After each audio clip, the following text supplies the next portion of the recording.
Sean todos bendecidos por la presencia de nuestro Señor. Para mí es un honor poder compartir la palabra del Señor con cada uno de ustedes. Es un honor y un privilegio demasiado grande. Hoy quiero compartir una palabra que yo sé que va a bendecir la vida de todo lo que estamos aquí y de todas las personas que van a sintonizar esta predicación a través del canal de televisión LGD Televisión y a través del internet. Yo sé que Dios les va a bendecir a todos ellos de una manera poderosa. Es importante que prestemos atención a todo lo que esta palabra nos va a enseñar. La palabra de Dios es una luz que alumbra nuestra conciencia y que alumbra nuestro corazón, alumbra nuestro andar. Hoy quiero predicar en el libro de Génesis capítulo 15, versículo 1 hasta el versículo 7. Y yo quiero que prestamos atención a esta palabra, porque esta palabra contiene una enseñanza demasiado poderosa para cada uno de nosotros. Así que, libro de Génesis capítulo 15, versículo 1 hasta el 7. Dice la palabra del Señor de la siguiente manera. Lleva como título aquí, Pacto de Dios con Abraham. ¿Ya todos están ubicados? Ok. Dice la palabra del Señor. Después de esto, el Señor se le apareció a Abraham en una visión y le dijo: Abraham, no te asustes, yo soy tu protector, tu recompensa será muy grande.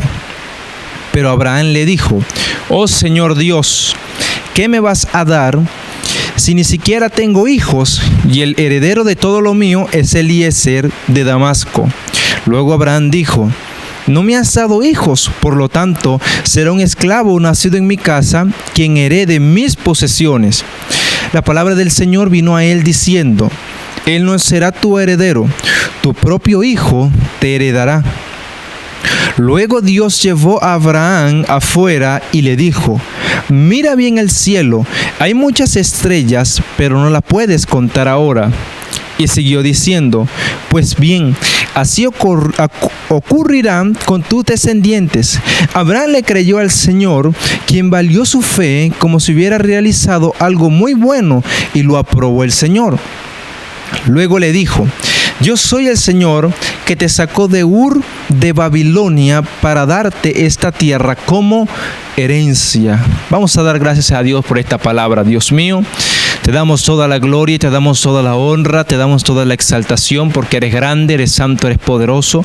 Gracias, Dios mío, porque esta palabra es viva, esta palabra es eficaz. Yo te pido, Señor, que esta palabra pueda llegar a los corazones de las vidas que escucharán esta palabra, Señor.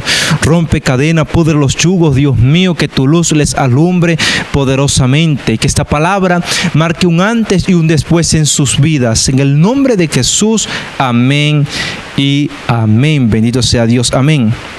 Bien, el tema que quiero compartir con todos ustedes lleva como título: El trauma de Abraham y la vara de Dios.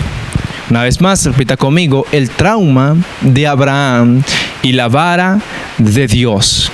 Ese es el título.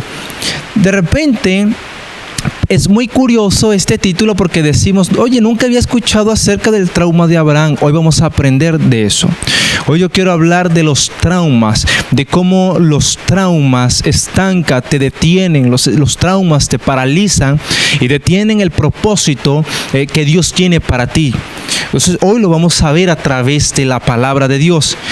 Podemos pensar, bueno, ¿qué es un trauma? Un trauma, según el contexto griego, significa herida. Es decir, un trauma es una herida emocional, es una herida sentimental. Pero también trauma es conocido como un miedo intenso. Hay cosas a las que usted le tiene miedo, pero cuando el miedo es muy intenso, a ese miedo se le llama trauma. Y los traumas ocasionan inestabilidad en las personas. Y esto es muy peligroso. Y vamos a descubrir a través de la palabra de Dios cómo Dios tiene que hacer pedazos el trauma en la vida del ser humano para que el propósito se pueda cumplir. Pero para que entendamos el trauma de Abraham es necesario antes hablar de culturas. Para que entendamos de dónde Dios sacó a Abraham y por qué Abraham enfrentaba un trauma. Ejemplo, cuando en la Biblia encontramos territorios, muchos territorios, y cada territorio en la Biblia tiene su propia cultura, es decir, nosotros estamos en territorio venezolano y nosotros tenemos nuestras propias culturas, es decir, si hoy decimos que un plato típico de Venezuela, ¿cuál sería? Bien sabemos que el pabellón, el plato típico de Venezuela. Y también por cultura nos gusta el dulce.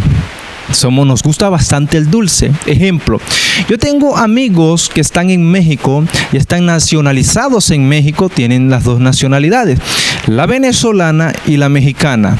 Recuerdo que la primera vez que uno de ellos regresó a Venezuela, me dijo, Fernando, te traje algo.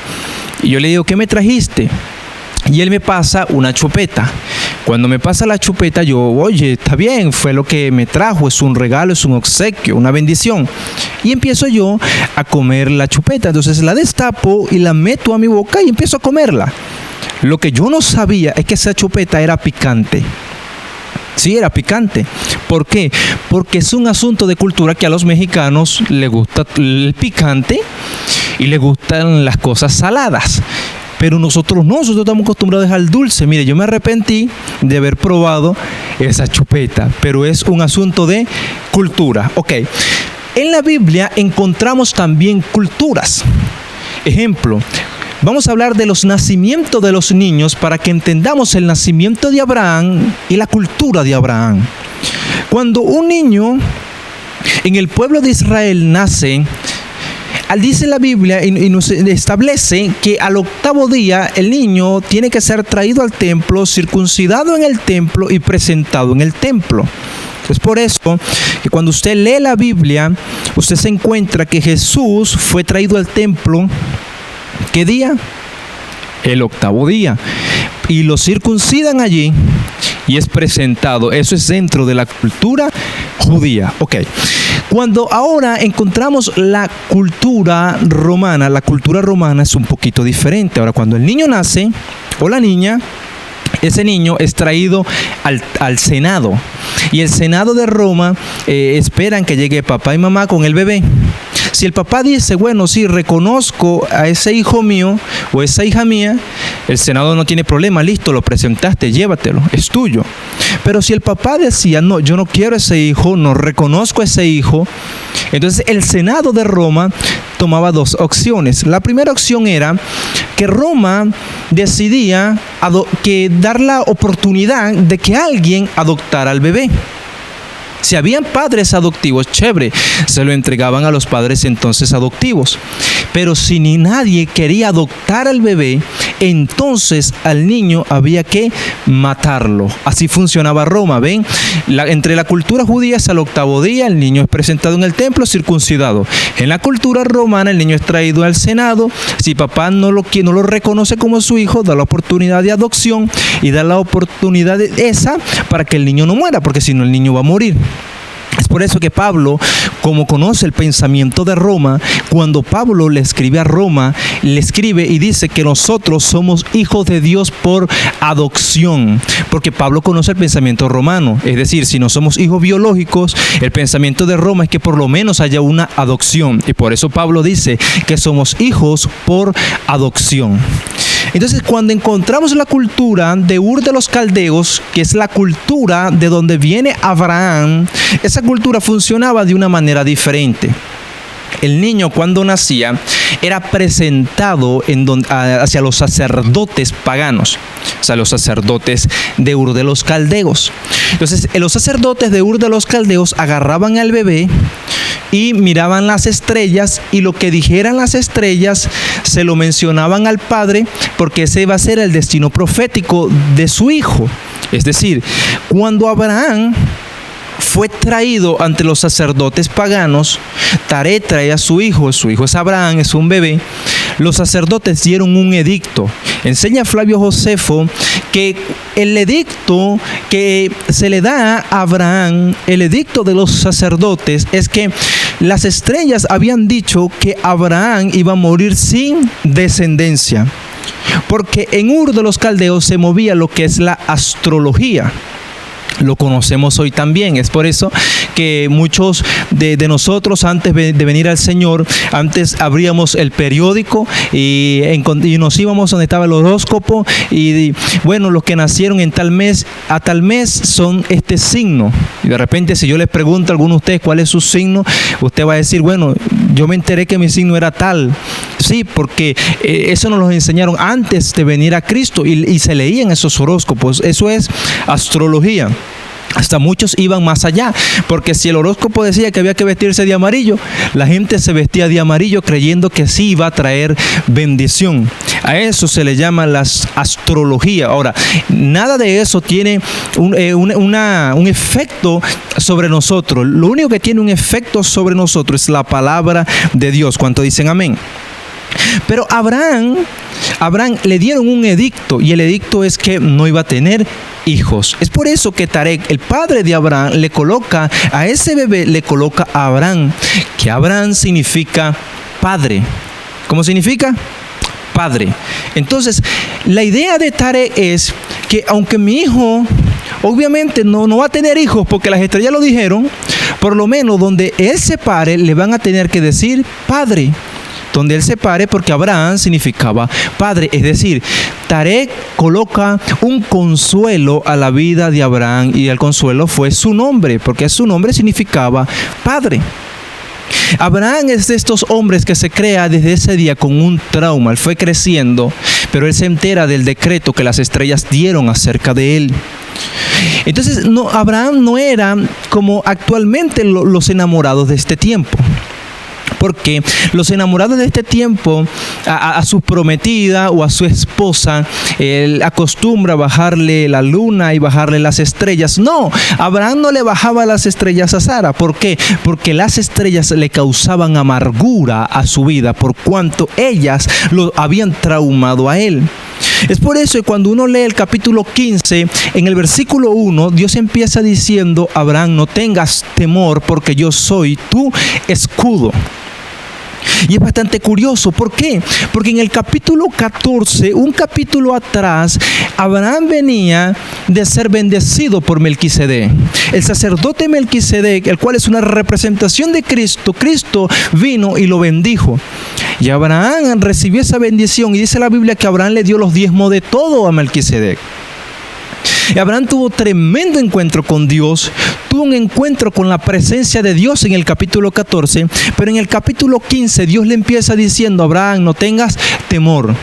Lo que da la idea, lo que podemos comprender es que hay gente que tiene contacto con la presencia de Dios, hay gente que sí tiene una relación con Dios, pero aunque tiene una relación con Dios, tiene miedo, tiene temor en su vida. Eso es lo que la Biblia nos está enseñando a través de Abraham. Entonces, Abraham en el capítulo 15, el capítulo que leímos, está preocupado. Ya conmigo, preocupado. Estaba preocupado porque él le dice, en el capítulo 15, el Señor le dice: no tengas temor, pero Abraham responde: pero es que no tengo hijos. O sea, yo no tengo quien me herede. El que me puede heredar a mí es un esclavo. Es Eliezer, este esclavo, que es el damasceno. Él era de Damasco. Pero ocurrió un día, en el capítulo 14 nos registra la Biblia que Lot fue secuestrado, y Lot era sobrino de Abraham. Y Abraham amaba mucho a Lot, lo amaba porque era su sobrino. Y Abraham fue a rescatar a su sobrino, pero Eliezer no quiso ir. ¿Por qué? Porque entre los pueblos que tenían cautivo a Lot estaba Damasco, y como Eliezer era de Damasco, él no quería matar a su propio pueblo. Es por eso que Abraham en el capítulo 15 está preocupado y dice: el único que me puede heredar es Eliezer, y es de Damasco, y este no quiso ir conmigo a la guerra, es un infiel. Es el mayordomo, pero no fue conmigo a la guerra. Entonces Dios viene y le dice a Abraham: tranquilo, porque ciertamente yo te voy a dar un hijo, y ese es el que a ti te va a heredar. Pero Dios lo sacó del lugar donde estaba, y empezó Dios a tratar con el miedo de este hombre. Y Dios le dijo a Abraham: Abraham, mira las estrellas, le dice Dios. ¿Y a qué es lo que Abraham le tenía miedo? A las estrellas. Y ahora Dios le está diciendo en el capítulo 15: Abraham, mira las estrellas. Tremendo eso. Y la palabra mira tiene un significado, y lo cual significa por encima. Es decir, la palabra mira es por encima. Si yo les digo a ustedes, miren la Biblia, no le estoy diciendo que solamente vea la Biblia, sino que vea lo que está por encima de la Biblia, el significado de mira. Entonces, cuando Dios le está diciendo a Abraham, mira las estrellas, ¿qué es lo que Dios le está diciendo? Le está diciendo a Abraham, mira lo que está por encima de las estrellas. ¿Y qué es lo que está por encima de las estrellas? Dios está por encima de las estrellas. Lo que Dios le estaba diciendo a Abraham es, Abraham, si las estrellas te dijeron a ti que tú no ibas a tener hijos, yo que estoy por encima de las estrellas, te digo aquí a ti que tu descendencia será tan grande como cada una de ellas. Bendito Dios. ¿Cuánto bendicen a Dios por eso? ¿Cuánto bendicen a Dios? Entonces dice la Biblia que Abraham le creyó el Señor y eso le fue contado por justicia. Entonces Dios lo que hizo fue, no le arrancó el miedo a Abraham, sino que hizo que Abraham enfrentara su miedo. Cuando encontramos ahora la esposa de Abraham, encontramos que la esposa de Abraham también tenía un trauma, un miedo intenso, y los miedos intensos son traumas. El miedo de esa mujer es que ella no podía tener hijos, no había manera de que ella tuviera hijos. Entonces Dios empezó a tratar con esta familia y le dice que iba a tener un hijo, pero a ella le costó creer a esa palabra. ¿Por qué le costó creer a esa palabra? Por el temor que había en su vida. Entonces empezó a pasar el tiempo y ella dijo, bueno, voy a ayudar a Dios. Voy a hacer que tengamos un hijo, pero no va a ser a través de mí, sino que va a ser a través de Agar. Y Agar era una esclava egipcia. Y Sara le dice a Abraham, acuéstate con Agar y para que tenga un hijo. Y cuando Agar vaya a dar a luz, yo lo voy a adoptar. Y ella insistió tanto y Abraham dijo, bueno, está bien, voy a aceptar tu petición. Ella no esperó a lo que Dios le había dicho. Y entonces se acostó Abraham con Agar y tuvo allí un hijo. La Biblia dice que cuando Agar estaba dando a luz, Agar dio a luz sobre las rodillas de Sara. ¿Por qué? Porque en la cultura judía las adopciones se daban de esa manera. La persona se sentaba y el hijo era colocado en sus piernas. Y cuando el hijo era colocado en sus piernas, lo declaraba como su hijo. Y en ese momento era la adopción. Por eso es que cuando Agar está dando a luz en pleno parto, Agar dio a luz sobre las rodillas de Sara. Porque desde el nacimiento de Ismael, desde ese día, Sara lo estaba adoptando. Así se daban las adopciones. Es por eso que en el libro de Efesios capítulo 1 nos dice que Cristo se sentó a la diestra del Padre y que Cristo nos sentó a cada uno de nosotros juntamente con Él para bendecirnos con toda bendición de los lugares celestiales. Lo que Cristo estaba haciendo en Efesios 1 es primero sentarse para luego sentarnos a nosotros sobre sus piernas y adoptarnos. Por eso nosotros somos hijos de Dios por medio de Cristo, por medio de esa adopción. ¿Cuántos bendicen a Dios por eso? Entonces, pero Sara cometió un error. Y el error que Sara comete es que permitir que Agar se acostara con Abraham. Y tuvo un hijo Agar que se llamó Ismael, y de ahí de los ismaelitas nació los musulmanes, que hasta el día de hoy es un problema de muchos de ellos, no digo todos, pero muchos de ellos terroristas. Entonces el error de Sara de hace miles de años, estamos pagando la consecuencia. La humanidad está pagando ese error. Pero Sara, aparte de que tenía ese miedo, Sara cayó en un terreno que se llama ansiedad. Diga conmigo, ansiedad. ¿Qué es la ansiedad? La ansiedad es la incertidumbre del futuro. Ella le costó esperar lo que había en el futuro. Dios le había dicho que iba a tener un hijo, pero le costó esperar el futuro. Entonces cayó en el terreno de la ansiedad. Es como que a usted hoy le hagan un examen muy importante, pero el resultado te lo entregan mañana. ¿Y qué ocurre durante la madrugada? Muchos no duermen. ¿Por qué no duermen? Pensando en el resultado del examen médico. A eso se le llama ansiedad. Por más que usted se desvele, por más que usted no duerma, usted no va a saber lo que ese diagnóstico médico dice hasta que amanezca y te entreguen a ti tu examen. Pero a eso de no dormir, porque no sabe cómo salió en el examen, a eso se le llama ansiedad. En ese terreno cayó Sara. Pero más sin embargo, Dios alargó su misericordia con ella y le dio su hijo, el cual es Isaac. Isaac significa risa, y usted sabe que ese hijo fue de bendición para ellos.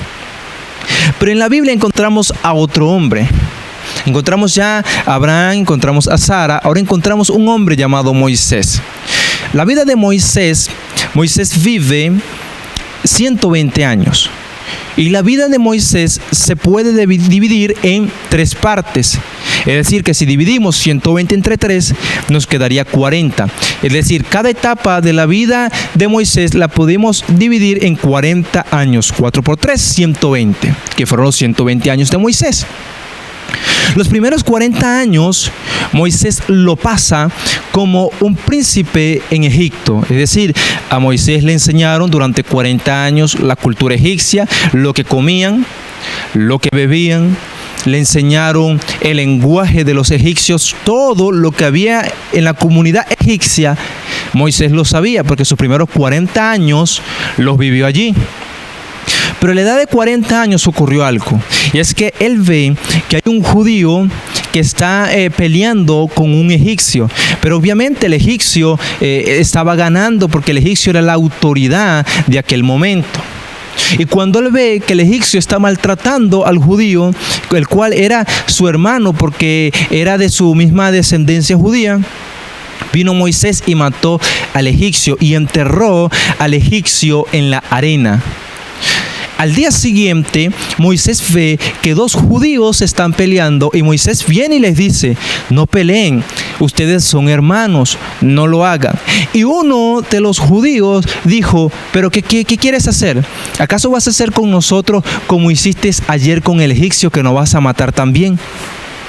Terrible. Si nosotros evaluamos esa historia, nos damos cuenta que un solo judío sabía lo que Moisés había hecho, el judío al cual Moisés había defendido el día anterior. Es decir, al día anterior Moisés lo había defendido, y al día siguiente posiblemente era el mismo judío al cual Moisés había defendido. Ahora ese judío estaba reclamándole, sacándole su error a Moisés. Mira cómo es la ingratitud. Moisés se da cuenta que el asesinato fue promulgado, y Moisés se va de Egipto y huye y pasa 40 años como un pastor de ovejas allá en Madián. Y a la edad de 80 años, Moisés es tratado por Dios y tuvo un encuentro con Dios en la zarza. Y fíjate que cuando Dios le dice a Moisés que lo va a usar, porque Dios le dice: yo soy el Dios de Abraham, el Dios de Isaac, el Dios de Jacob, y es grande también lo que voy a hacer contigo. Porque lo que Dios hizo con Abraham, con Isaac y Jacob es grande, pero lo que Dios quiere hacer con cada uno de nosotros también es grande, porque el poder de Dios, la mano de Dios, no se ha cortado para usarnos y para bendecirnos. Pero en ese momento hay un miedo en Moisés. ¿Y cuál es el miedo? Aparte de ser tartamudo, el miedo de él es volver a Egipto, porque él dice, el pensamiento de él es: bueno, si yo vuelvo a Egipto, a mí me van a matar, porque hace 40 años atrás, yo maté a un egipcio. Y viene a Dios lo que le dice, porque Dios le dijo a Moisés: Moisés, los que procuraban tu muerte, ya ellos están muertos, por lo tanto, ve a Egipto. ¿Se dio cuenta de eso? Moisés está traumado, tiene miedo de volver a Egipto, porque él está pensando que hay gente que lo está esperando para matarlo. Y resulta que Dios le aclara y le dice: nadie te está esperando. Los que procuraban matarte, ya ellos están muertos. Es decir, había un trauma, un miedo en Moisés, un miedo innecesario. Entonces Dios trató con la vida de Moisés y Dios hizo que Moisés entrara a Egipto. Si nos damos cuenta, estos 3 personajes, Abraham, Sara, Moisés, si nos damos cuenta, Dios a ellos no le arrancó el miedo. No es que se los quitó, sino que Dios hizo que ellos enfrentaran su miedo. su temor. Y Dios le dio la victoria y les usó de una manera maravillosa, de una manera poderosa. Pero ellos decidieron creerle a Dios. La vida del ser humano, y muchas veces venimos al Señor y conocemos la presencia de Dios como Abraham la conocía, pero hay miedos en el corazón. Y es necesario quebrantar eso hoy en el nombre de Jesús para que podamos alcanzar el propósito que Dios tiene para con cada uno de los que estamos acá y con cada uno de los que van a ver esta predicación a través del canal. Entonces necesitamos comprender que todo lo que estamos aquí, todos tenemos un propósito. A todos Dios nos dio un propósito. E inclusive las personas que nacieron producto de la violación, hasta ellos tienen propósito. Porque Dios no improvisa con nadie. Con todos Dios tiene un propósito. Pero los propósitos son diferentes. Hay gente que el propósito de ellos es levantar grandes empresas. Eso es un propósito. Dios le da esa capacidad. Hay otros que el propósito es tocar la batería, propósitos ministeriales. Otro que es tocar el bajo, tocar la guitarra, tocar el teclado. Hay gente que el propósito es cantarle a Dios desde el altar porque tienen una voz hermosa, maravillosa, porque Dios los llamó a eso. Hay otros que el propósito es predicar la palabra. Ministerios como de evangelistas, de profetas, de pastores. Entonces, los propósitos que Dios nos ha dado a cada uno son propósitos diferentes, pero que todos son importantes. Pero ocurre que hay mucha gente con propósitos ministeriales que están traumados, porque pertenecieron alguna vez al altar, pertenecieron aquí, pero por alguna eventualidad de su vida se equivocaron y fueron corregidos. Y quizás algunos fueron bajados porque era necesario que fueran bajados. Pero cuando fueron bajados, su corazón se llenó de miedo. Tienen miedo de volver porque dicen, ¿y si vuelvo al altar y vuelvo a fallar? Tienen ese miedo, tienen ese temor. Déjeme decirle que Dios es un Dios que no nos ha dado un espíritu de cobardía. Dios es un Dios que nos ha dado un espíritu de amor, de poder y de dominio propio. Ese es el espíritu que Dios te ha dado. No tengas temor de volver al altar. No tengas temor de volver a hacer lo que tú hacías en Dios. No tengas temor de eso. Dios es un Dios que restaura. Dios no ha dejado de ser un alfarero. Dios sigue siendo un alfarero y Dios seguirá siéndolo. Porque Dios es un Dios que va transformando nuestras vidas cada día. Pero es necesario que te coloques tu vida ante la presencia del Señor para que Él quebrante ese temor que hay en tu vida, ese trauma. Porque hay momentos que cuando la gente es bajada del altar, hay momentos que tienen miedo de volver. Pero hay otros momentos que son más peligrosos. Y es cuando la persona decide no volver. Es que no quiero volver. No quiero volver. Simplemente no quiero volver. Y déjeme decirle algo. Nosotros no estamos para cumplir nuestra voluntad. Nosotros estamos aquí es para cumplir la voluntad de Dios. Si estuvimos en el altar y fuimos bajados, vamos a pedirle a Dios que nos restaure. Porque tu lugar es el altar. Y personas que están mirando esta predicación a través de la televisión, tu lugar es el altar. No sé qué te pasó ministerialmente. Quizás eras un pastor, eres un evangelista, eras un profeta poderoso, pertenecías al altar de la iglesia donde ibas, tenías un ministerio poderoso, pero por eventualidad de la vida has caído. Déjame decirte algo, Dios es un Dios que puede quebrantar el miedo, el temor que hay en tu vida, y Dios puede colocarte en el lugar de autoridad en la cual una vez estuviste. Dios lo puede hacer. Pero hay gente que tienen esos miedos y esos miedos los hacen alejarse de Dios, alejarse de su propósito. Hay gente que el propósito, Dios les colocó una habilidad de levantar empresas y empezaron a levantar su empresa y su empresa prosperó. Pero por situaciones económicas la economía se vino abajo, la empresa se vino abajo y quizás la empresa quebró. Y tienen miedo de volver a levantar una empresa porque quedaron traumados y dicen, ¿y si vuelvo a quebrar? ¿Y si vuelvo a fallar?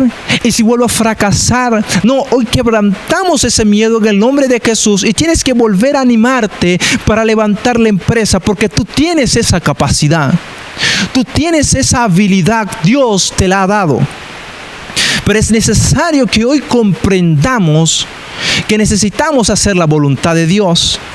El propósito es demasiado importante.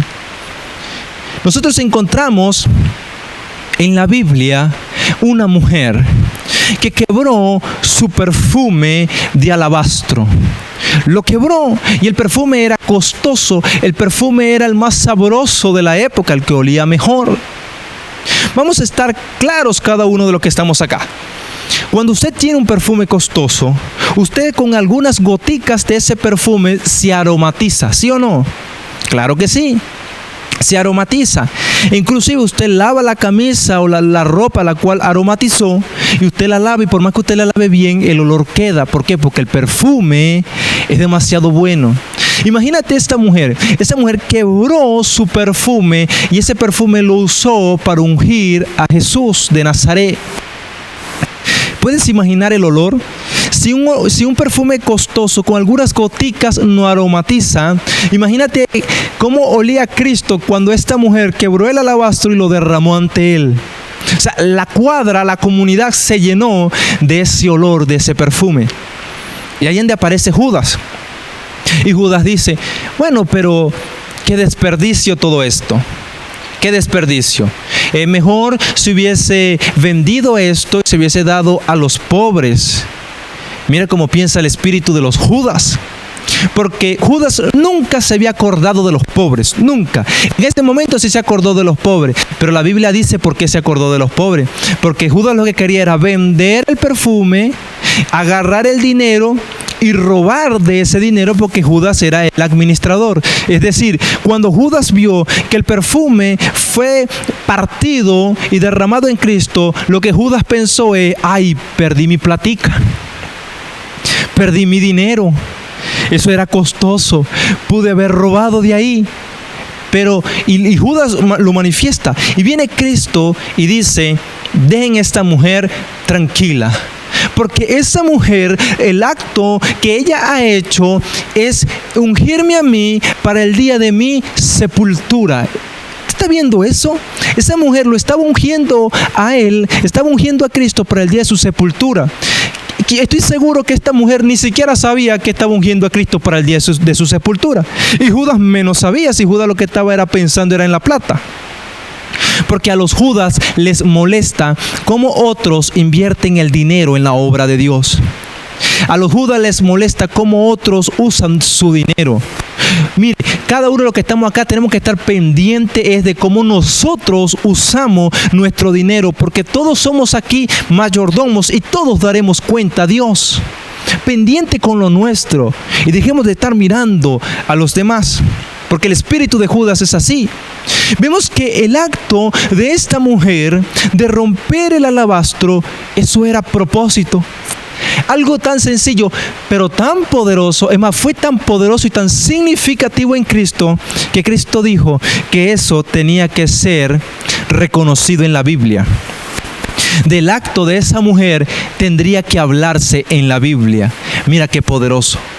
La intención que había en esta mujer, el anhelo bueno que había en esta mujer de ungir a Cristo, era parte del propósito por el cual ella vino a la tierra. Todos tenemos propósito. Las intenciones buenas que Dios coloque en tu corazón, hazla. Porque esas intenciones de ayudar a otros, de levantar a otros, de restaurar a otros, eso es parte de tu propósito. Fíjese algo, para que podamos comprender aún más lo que es el propósito. Supongamos que hay un hombre de 90 años y hay otro hombre de 33 años. Pero lo común que ellos tienen es que ambos murieron. Pero vamos a evaluar las vidas de estas dos personas. El de 90 años murió teniendo hijos, nietos, bisnietos, tataranietos. ¿Ok? Es decir, murió viendo ¿cuántas generaciones? 4 generaciones. ¿Y qué decimos? Este hombre murió realizado, murió exitoso, 90 años, vio 4 generaciones. Es un gran privilegio. Es más, este hombre, decimos nosotros por cultura, decimos, este hombre comió bastante arepa, así decimos. Y entonces, cuando evaluamos al hombre que murió de 33 años, este hombre murió sin hijos. Es un ejemplo, murió sin hijos. Obviamente, si murió sin hijos, obviamente no tiene nietos, no dejó nada de descendencia. Y murió a los 33 años. ¿Y qué pensamos nosotros? Ay, qué triste, es penoso, murió demasiado joven, tenía mucho por vivir. Imagínate los anhelos, los sueños, las metas que tenía. Es bastante doloroso. Mientras vemos que el de 90 años murió exitoso, nosotros humanamente vemos que el de 33 años murió fracasado porque murió demasiado joven. Nuestra perspectiva humana así lo vemos. Pero si nosotros hoy tuviésemos a Cristo personalmente, físicamente, porque yo sé que Cristo está aquí en nuestro corazón, pero que estuviese Cristo aquí físicamente, le pudiésemos hacer una pregunta y le preguntaríamos: Señor, ¿no te da pena? ¿No sientes vergüenza que muriste a los 33 años? Has muerto sin dejar generación. Has muerto demasiado joven. ¿No te sientes triste por eso? ¿Usted qué cree que Cristo nos respondería?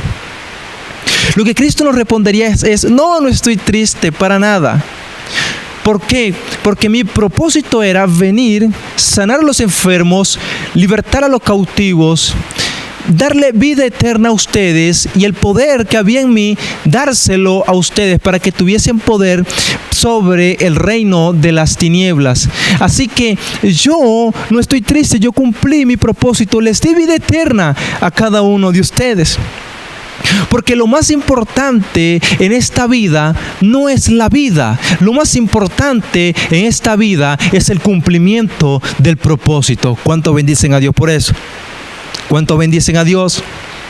Es el cumplimiento del propósito lo más importante en la vida. Esas obras que haces para ayudar a alguien, eso es parte de tu destino. Yo recuerdo que hace poco, este año, le dieron 2 infartos. Y como le dieron 2 infartos, su corazón quedó débil. El corazón no bombeaba sangre de una manera correcta. Por lo tanto, no llegaba sangre suficiente a los pulmones, no llegaba sangre suficiente a los riñones, y había retención de líquido y se había complicado. Pero por la falta de sangre hacia los pulmones, porque el corazón no tenía fuerza, sus pulmones se empezaron a llenar. Y luego de los 2 infartos, le dieron 2 paros respiratorios. Ella todavía está viva por la misericordia de Dios. Es un milagro de Dios. Ahora, el punto es que una madrugada yo la veo a ella que le está costando respirar. Y cuando le cuesta respirar, veo su rostro y su rostro me hizo recordar las veces a la cual ella le había dado 2 paros respiratorios. Y cuando yo la veo así, esta madrugada, yo levanto a mi hermana y le digo: vámonos, vamos a llevar a mi mamá para el médico, para el hospital, porque se está asfixiando. Y efectivamente la sacamos para el hospital y en el camino iba asfixiada. Pero ocurrió algo, y es que cuando llegamos al hospital, anteriormente le habíamos colocado oxígeno y salía bastante oxígeno, pero esa madrugada le colocamos el aparato del oxígeno, pero no salía oxígeno, salía demasiado poquito. Entonces estoy ahí con ella, duré como 20 minutos tratando de arreglar ese asunto para que saliera más oxígeno, pero no se pudo. Salía poquito, el aparato estaba dañado, salía muy poco. Y estamos allí. En ese momento yo le digo a ella, porque estábamos ya dentro del hospital, y le digo: espérame aquí, voy a salir a buscar algo. Y yo salí a buscar un yelco, lo que conocen un yelco, para agarrarle la vía, porque si le van a dejar hospitalizada se necesitaba eso, era lo que yo pensaba. Entonces salí a buscar el yelco y volví. Cuando regresé rápido, ella viene y me dice: Fernando, aquí pasa algo. Y yo le digo: ¿qué es lo que pasa? Ella me dice: es que aquí no sale casi oxígeno. Yo sabía que no salía casi oxígeno, pero no quería decirle nada para no asustarla. Yo le dije a mi mamá: si es verdad, no sale oxígeno. Y ella viene y me termina diciendo: pero es que mira, ya yo respiro bien, ya yo estoy bien, yo no necesito oxígeno. No, desde que yo llegué aquí ya yo estoy bien, ya yo respiro bien. Y a mí me pareció bastante extraño porque yo digo, en la casa estaba asfixiada, durante el camino estaba asfixiada y cuando llegó aquí ya respira bien. O sea, yo daba gracias a Dios, pero yo estaba pensando, algo está pasando. Entonces cuando yo veo a su lado, cuando veo la camilla, veo un hombre que tenía cortadas en el cuello y tenía cortadas en su mano y en sus muñecas. Y yo me le acerco a este hombre, aprovecho que ya mi mamá está respirando bien y me le acerco y le digo, ¿qué te pasó? Y él viene y me comenta, bueno, yo soy de Yaracuy, empezamos a hablar, él me dice que es de Yaracuy. Y me dice que tuvo un problema matrimonial fuerte, discutió con su esposa. Y como discutió con su esposa, pensó ya que su matrimonio estaba acabado, estaba hecho pedazos. Entonces decidió cortarse el cuello, cortarse las muñecas, cortarse allí los brazos, porque él lo que quería era matarse. Luego que él se cortó, él se fue hacia un monte porque él se estaba suicidando. Pero su hermano se dio cuenta de lo que él estaba haciendo y su hermano se fue para lo agarró y lo trajo al hospital. Y él me está contando, está allí, le están colocando suero porque estaba deshidratado. Y me empezó a comentar sus problemas matrimoniales. En ese momento yo entendí que yo estaba ahí, era para cumplir un propósito.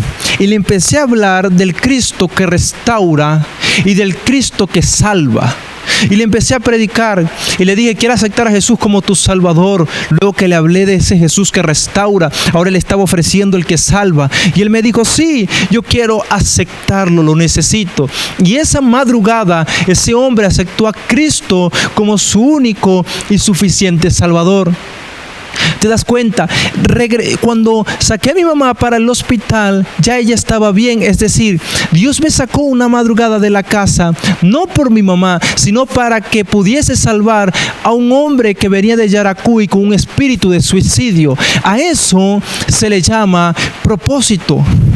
De repente hacemos cosas que ni pensábamos, pero somos movidos por Dios. Y hay que obedecer, pero hay que andar pendiente con lo que Dios está trayendo a nuestro corazón. Y en ese momento ese hombre se salvó y oré por él y me gocé y di gloria a Dios por eso. Pero usted tiene un propósito, usted tiene un diseño espiritual por el cual vino aquí a la tierra. Pero hay miedos que nos están impidiendo ver la bendición de Dios. Hay gente que vive con fuertes miedos porque hay maldiciones generacionales que quizás han tocado a tu familia. Hay maldiciones generacionales de cáncer. Y usted piensa, bueno, si mi mamá murió de cáncer y mi abuelo o mi abuela murieron de cáncer, quizás yo también voy a morir de eso. Y mucha gente piensa así. Hay gente que dice, bueno, es que la maldición generacional de mi familia es de divorcio. Mi mamá se divorció, mis hermanos se divorciaron, mis tíos se divorciaron. Hay gente que es así. Hay gente que viene a los caminos del Señor y tiene serios miedos. Y dice, bueno, pero es que mi familia sufrió de los riñones y a muchos de ellos hubo que dializarlo porque esa maldición los alcanzó y tengo miedo de que eso me pase a mí también. Mire, déjeme decirle algo. Muchas veces no sabemos lo que dice Romanos 8:28 y es una bendición porque dice, y sabemos que a los que aman a Dios todas las cosas le ayudan a bien. Muchas veces no sabemos lo que dice Romanos 8:14 y los que son hijos de Dios, estos son guiados por el Espíritu Santo. Pero también necesitamos entender lo que dice Romanos capítulo 8, versículo 1, porque Romanos 8:1 dice que los que estamos en Cristo no hay ninguna maldición, no hay ninguna condenación para los que estamos en Cristo Jesús. Es decir, cuando Cristo mora en tu vida, no hay ninguna maldición generacional que te pueda tocar. Toda maldición queda quebrantada por el poder del Cordero de Dios. ¿Cuántos bendicen a Dios por eso? Damos gloria a Dios por eso. Porque tenemos un Dios que quebranta nuestros temores. Hay esperanza para cada uno de los que estamos acá. Tu matrimonio no está destruido, hay esperanza todavía. Tus hijos no se van a perder, no. Tus hijos serán como ese olivo alrededor de tu mesa, y del olivo se saca el aceite de la unción. Lo que el salmista estaba diciendo es, aunque sus hijos estaban siendo rebeldes, él estaba declarando que sus hijos estaban llenos de la unción de Dios. Pero eso se declara cuando hay fe. Debemos mantener fe en nuestro corazón. Esperanza debemos mantener en nuestro corazón. No desfallecer. Dios sigue estando en el trono. Y mientras Dios siga en el trono, hay victoria para cada uno de los que estamos acá. ¿Cuánto bendicen a Dios por eso? Pero también la Biblia nos habla, aparte de ese trauma de Abraham, nos habla de la vara de Dios. Y la vara de Dios es el propósito que Dios tiene con cada uno de nosotros. Es decir, en la cultura judía, cuando un niño nacía, el padre agarraba una vara de acacia. Y a esa vara le colocaba un destino profético, le colocaba una palabra profética, esa palabra que iba a marcar la vida de su hijo. Y a esa vara se le llamaba la vara de Dios. La vara de Dios. Es por eso que cuando uno lee el Salmo 23, Jehová es mi pastor y nada me faltará. En lugares de delicados pastos me hará descansar, junto a aguas de reposo me pastoreará. Pero el salmista también viene y dice, tu vara y tu cayado me infundirán ¿qué? Aliento. Entonces pensemos por un momento, ¿cómo es que una vara, cómo es que un cayado nos va a infundir aliento, nos va a animar a conquistar, nos va a levantar? ¿Cómo es eso? Porque la vara de la cual está hablando el salmista David en Salmo 23, él está hablando es de la vara de Dios.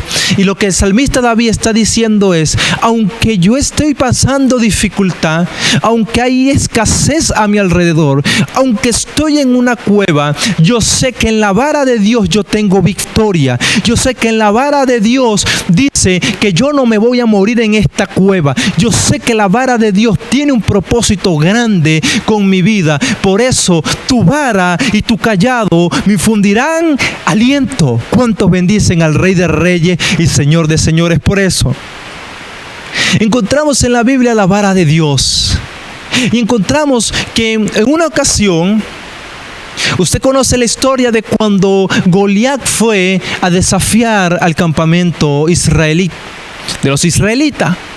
Y viene David y se encuentra con eso, y a David le molesta que Goliat esté maldiciendo al pueblo de Dios. Y David dice, yo voy a enfrentar a ese gigante. Nadie quiere hacerlo, yo sí lo voy a hacer. Entonces la gente dijo, bueno, si usted lo quiere hacer, vamos a pedirle permiso al rey. Y llevaron a David hasta donde estaba el rey Saúl. Y lo llevaron. Y Saúl empezó a hablar con David.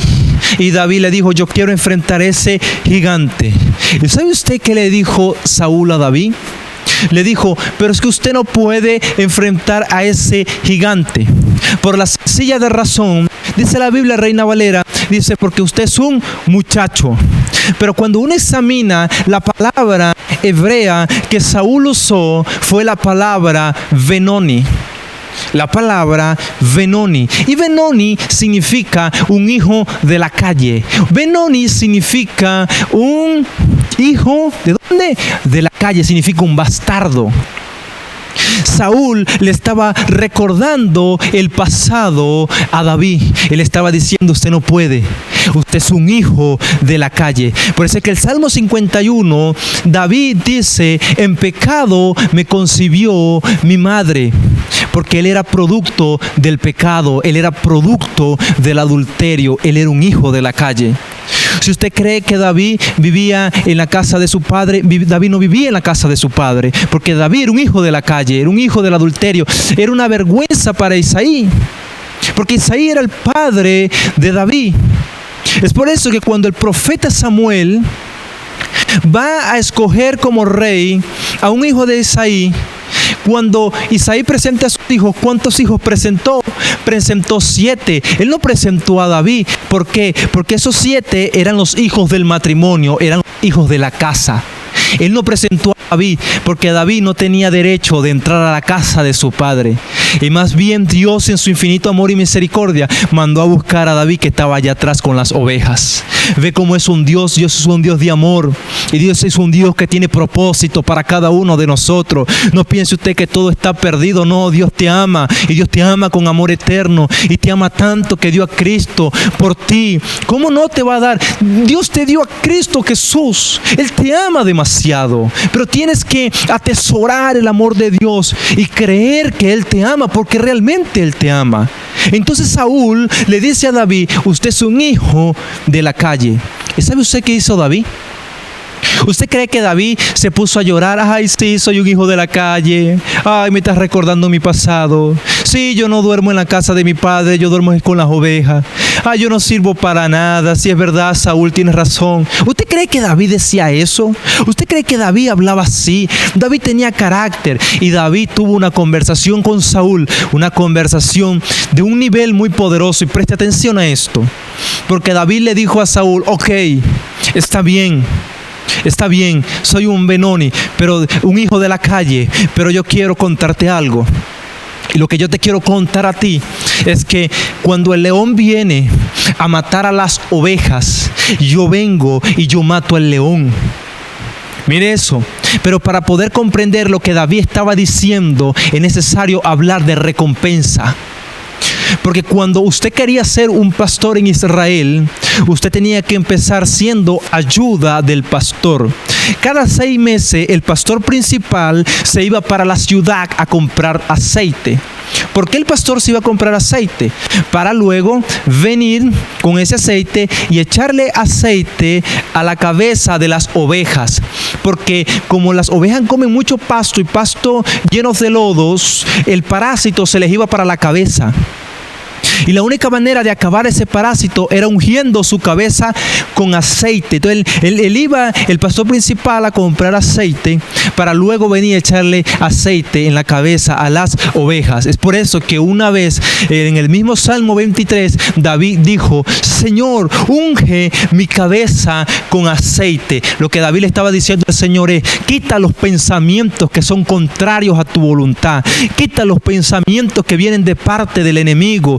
Quita los pensamientos que vienen del infierno. Quita eso. Lo que nosotros necesitamos en este tiempo es que Dios unja nuestra cabeza con aceite, para que los pensamientos que el enemigo coloca en tu vida sean quebrantados, y los pensamientos que empecemos a tener sean pensamientos de victoria, pensamientos de acuerdo a lo que dice Filipenses 4:13, que dice: todo yo lo puedo en Cristo, porque Él me fortalece. Bendito sea Dios.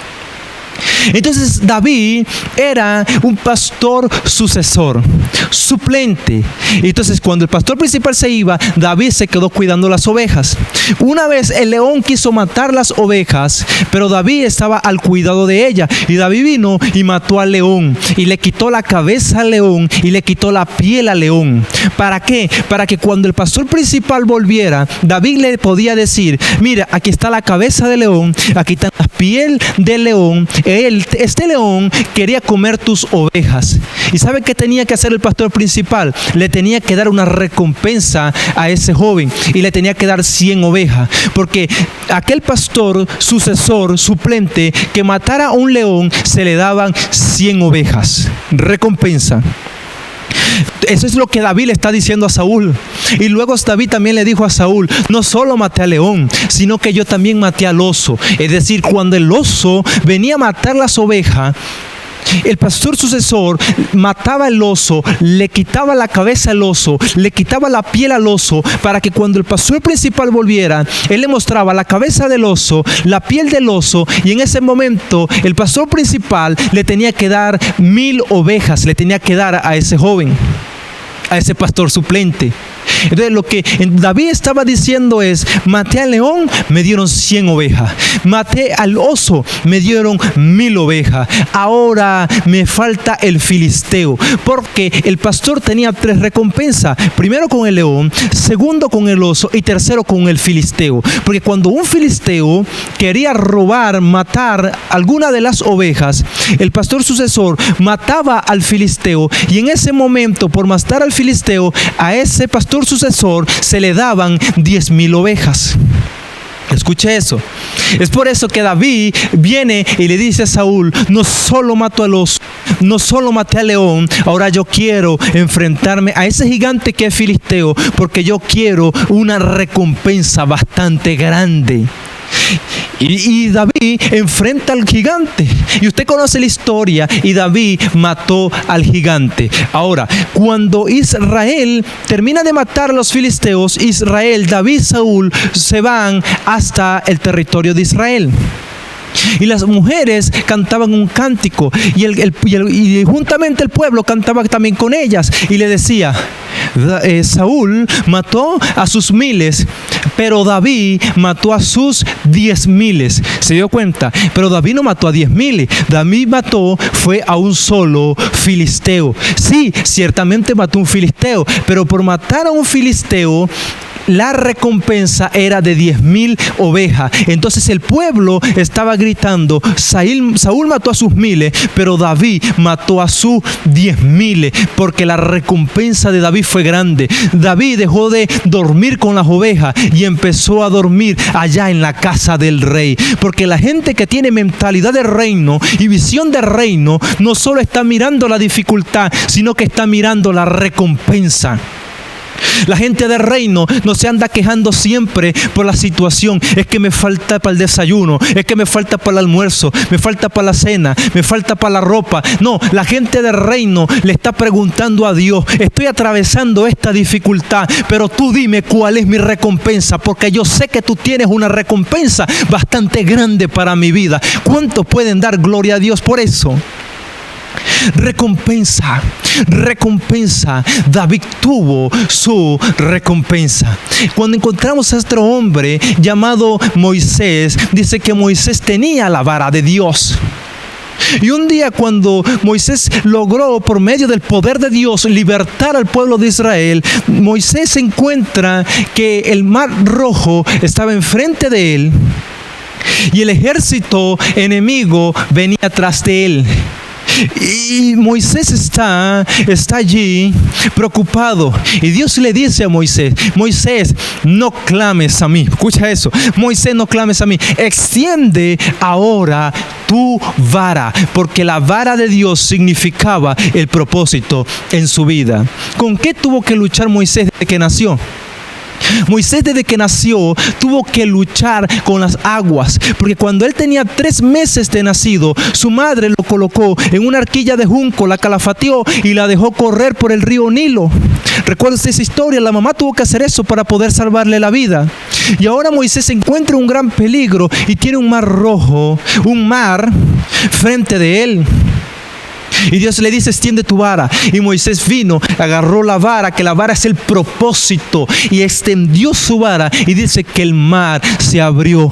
¿Sabe algo? En la vara de Dios acerca de Moisés decía que Moisés no se iba a morir ahogado. Moisés iba a morir de otra cosa, pero en su propósito no se iba a morir ahogado. Déjeme decirle algo: usted, cualquier dificultad que usted esté viviendo, cualquier enfermedad que usted esté actualmente atravesando, eso a ti no te va a matar. Usted va a morir de viejo, porque aquí la voluntad que se cumple no es el diagnóstico de un médico. Aquí la voluntad que se cumple es lo que dijo Dios, porque la palabra de Dios, cuando sale, hace su efecto, no vuelve a él vacía. ¿Cuántos bendicen a Dios por eso? Entonces encontramos que el pueblo de Israel pudo pasar en medio de ese mar porque hubo un hombre que le creyó a Dios. Hubo un hombre que enfrentó sus temores y pasó en medio de ese mar. Hoy tenemos que orar, hoy tenemos que presentar todo lo que estamos aquí y lo que están viendo esta predicación a través de la televisión y el internet, presentar nuestro corazón ante Dios y decirle: hay temor en mi vida, sincerarse con el Señor, pero decirle: Dios mío, presento mi corazón ante ti para que tú quebrantes, me ayudes a quebrantar este miedo. Mire, ¿sabe algo? Habrá peligro por las calles, habrá muerte por las calles, pero caerán a tu lado 1000, 10,000 a tu diestra, mas a ti no llegará la desgracia, porque a ti te guarda el ángel de Jehová. Para donde tú caminas, para donde tú entras, para donde tú viajas, para allá el ángel de Jehová va contigo, no te desampara. ¿Por qué? ¿Por qué? Porque Dios se compromete a cuidar a sus hijos. ¿Cuántos son hijos de Dios aquí? Dígame amén. Gracias por ese amén. Entonces necesitamos comprender esto. Y por último, quiero terminar enseñándoles lo siguiente.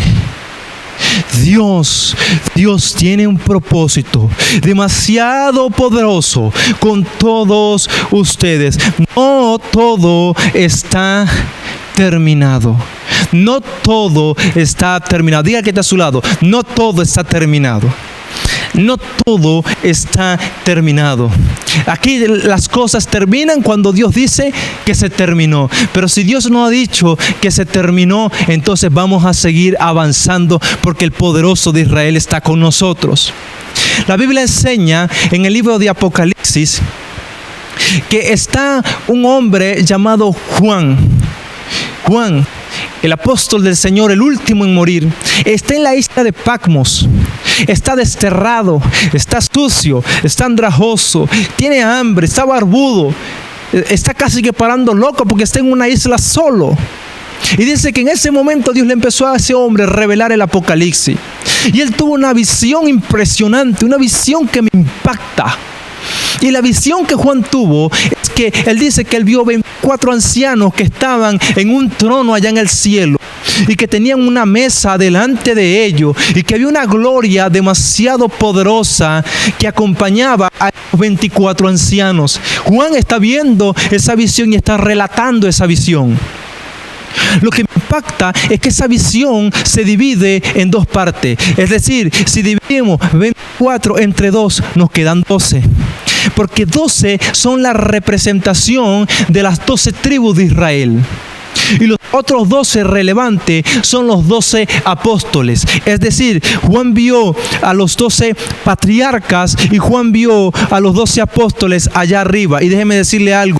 Juan era uno de esos apóstoles. Juan estaba en la tierra, en la isla de Patmos, y él se estaba viendo un trono, comiendo y grandezas de Dios. La realidad de Juan no era la isla. La realidad de Juan es que estaba en el cielo, en un trono, gobernando. Déjeme decirle algo. Lo que tú estás viviendo no es tu realidad. Si tú tienes a Cristo en tu corazón, usted en tronos celestiales en Cristo Jesús allá en el cielo. ¿Cuánto bendicen a Dios por eso? ¿Cuántos bendicen a Dios? Tu realidad no es esta, tu realidad no es esta presente, no, tu realidad es celestial, porque aunque aquí usted camine por calles llenas de tierra y de hueco, allá en el en calles de oro, usted caminará por un mar de cristal. Tu realidad es de bendición, tu realidad es de éxito y tu propósito es grande. Y hoy quebrantamos los miedos que te están atormentando en el nombre poderoso de Jesús. Amén y amén. Bendito sea Dios.